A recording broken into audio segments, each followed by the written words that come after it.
In Episode 1, we learned why the founders of the United States included the Second Amendment in the Bill of Rights. Their personal experience convinced them that the only effective safeguard of liberty was the individual right to keep and bear arms, and that any government which attempted to curtail this right has as its ultimate goal the subjugation of the people it is sworn to protect. Now in Episode 2, we will learn how the experiences of ordinary Americans have repeatedly proven the wisdom of the framers in adding the individual right to keep and bear arms to our Constitution. As the Supreme Court reminded us in 2008, nowhere else in the Constitution does a right attributed to the people refer to anything other than an individual right.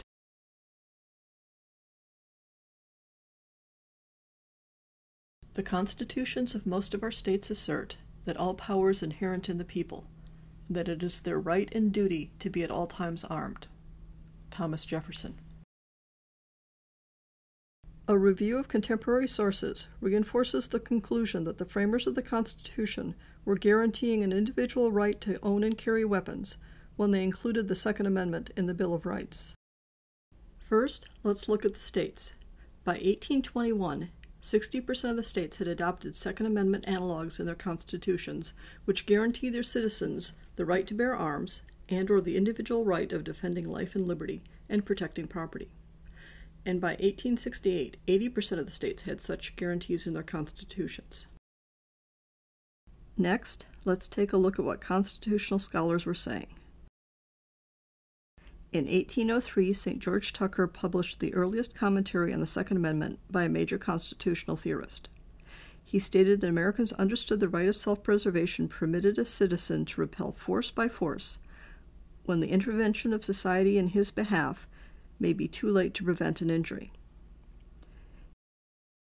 In his 1825 landmark text, William Rowell characterized the Second Amendment as a general prohibition against capricious abuse of governmental power and declared bluntly, no clause could by any rule of construction be conceived to give Congress a power to disarm the people. And U.S. Supreme Court Justice Joseph Story articulated the 19th century's generally accepted view of the meaning of the Second Amendment in his commentaries on the Constitution in 1833. The right of the citizens to keep and bear arms has justly been considered as the palladium of the liberties of a republic, since it offers a strong moral check against the usurpation and arbitrary power of rulers, and will in general, even if these are successful in the first instance, enable the people to resist and triumph over them. So in the 19th century, the individual right to keep and bear arms was considered to be so important that the majority of states included it in their constitutions. And the most respected constitutional scholars of the day believed that it is an individual right to self-defense and to check the power of government. Therefore, it is the palladium or safeguard by which all of our other rights and liberties are protected. By the 1850s, the fear that the federal government would disarm the state militias had largely faded as a popular concern. But the right to keep and bear arms was still highly valued for the purposes of self-defense. Then, as tensions grew between Northerners and Southerners over the issue of slavery, limiting gun rights was used as a strategy to disable the opposition. In 1854, the Kansas Territory was officially opened to settlement by the federal government. Both abolitionist and pro-slavery settlers rushed into the territory in an effort to determine whether Kansas would enter the Union as a free state or a slave state. The chaos and violence that resulted when these forces collided earned the territory the name Bleeding Kansas. Once again, those in power tried to intimidate and disable their political opponents by denying individuals their fundamental right to own and carry guns. This time it was the pro-slavery territorial government which tried to intimidate and incapacitate the abolitionists by disarming them. In 1856, Republican Senator Charles Sumner denounced these actions in a virulent anti-slavery speech. He accused pro-slavery forces of advocating the violation of the Second Amendment in order to preserve slavery. The next day, Sumner was beaten almost to death on the floor of the Senate by a pro-slavery Democratic congressman. This attack increased the polarization of the country and was a factor in accelerating the tensions that led to the Civil War. The abolitionists ultimately prevailed in Kansas and it entered the Union as a free state in 1861. But tensions continued to build, and less than 3 months later, the Civil War began when Confederate forces fired on Fort Sumter.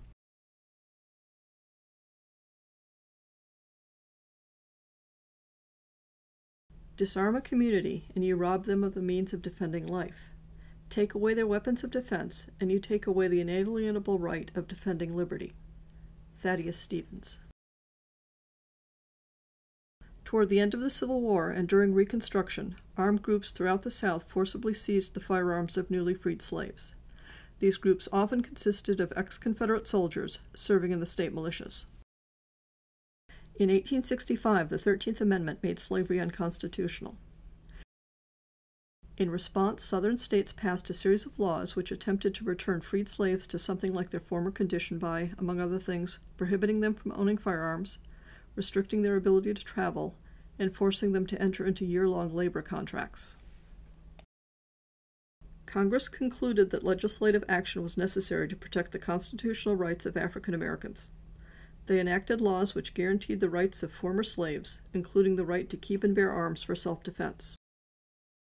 But Congress was concerned that these laws could be reversed by a future Congress or overturned by the Supreme Court.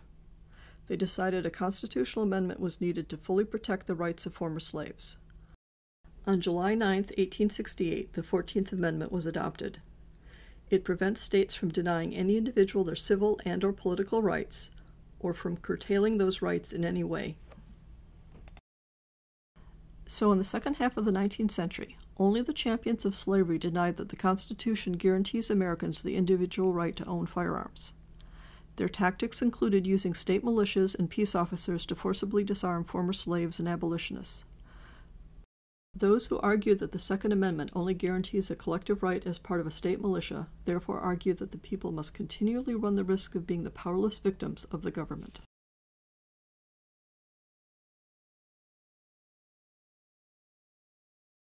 They that can give up essential liberty to obtain temporary safety deserve neither liberty nor safety.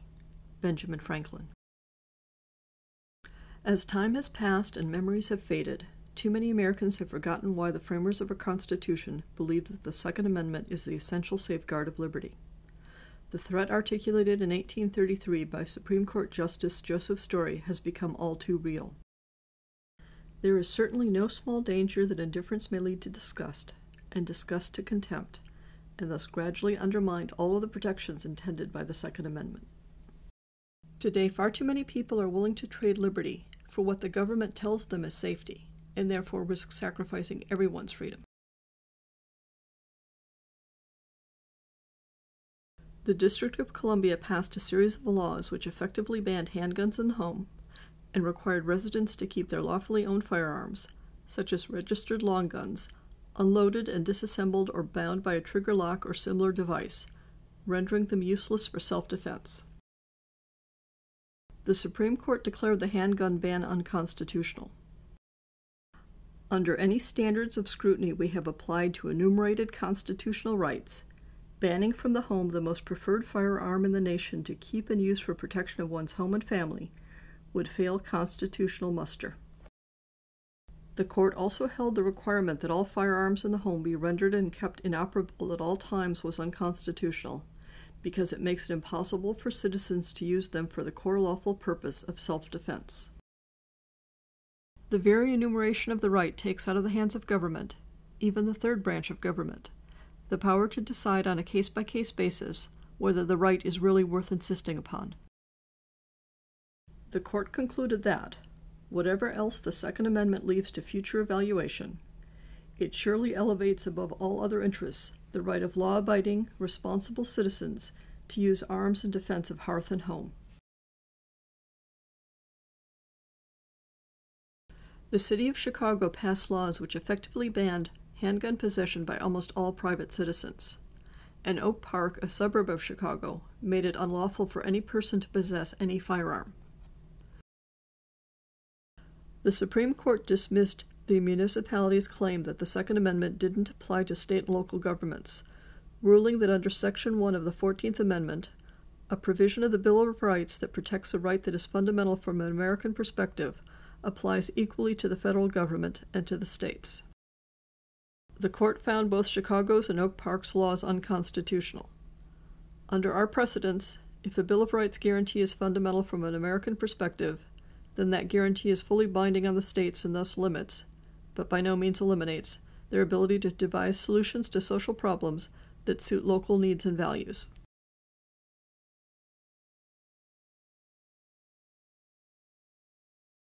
Where and when did freedom exist when the power of the sword and the purse were given up from the people? Patrick Henry. Have you noticed a pattern? Every 100 years or so, the government tries to disarm the ordinary people in order to increase its own power. And it's the enemies of gun rights that resort to violence to try to impose their agenda on everyone else. Ultimately, the people are forced to either defend their right to own and carry weapons or surrender to perpetual servitude. First Charles II and James II used their private army to disarm their opponents. It took a war to finally restore the people's rights. Then the British government imposed an arms embargo on their American colonies and used military force to disarm the colonists. It took the Revolutionary War to restore the people's rights. Next, pro-slavery forces tried to maintain their evil status quo, first by disarming the abolitionists, and then by making it illegal for former slaves to own firearms. Even losing the Civil War didn't stop them. And today, governments pass laws to try to erode the Second Amendment into oblivion. The Supreme Court has thwarted this latest attack on liberty, at least for the moment. Hopefully the enemies of the Second Amendment will accept that what they've been trying to do is unconstitutional, and therefore resist the urge to once again resort to violence. First, the government denies you your right to own guns in the name of public safety. Then they take away the rest of your rights and freedoms because the government thinks they know what's best for everyone. When we the people lose our ability to resist government tyranny, liberty dies. Visit our website at realdatadoesn'tlie.com to order the fascinating companion poster to this series. Use this poster to proudly show your support for gun rights. Give it as the ideal gift to any gun enthusiast. Hang one in your gun club to help your members understand the vital importance of the Second Amendment. And above all, give one to a clueless politician to educate them about the need to preserve gun rights as the only true safeguard of our liberties. Check out our growing portfolio of innovative posters that help you truly understand our Constitution. One presents the entire Constitution, including all 27 amendments, in a unique, easy-to-read format. Learn everything the Constitution has to say about the federal government's ability to take on debt and to levy taxes. Another explains the scope of the federal government's power to defend our country. Understand how the framers of the Constitution tried to secure the blessings of liberty by protecting individual rights. And learn about the issues that caused the rules around the right to vote to be some of the most convoluted clauses in our Constitution.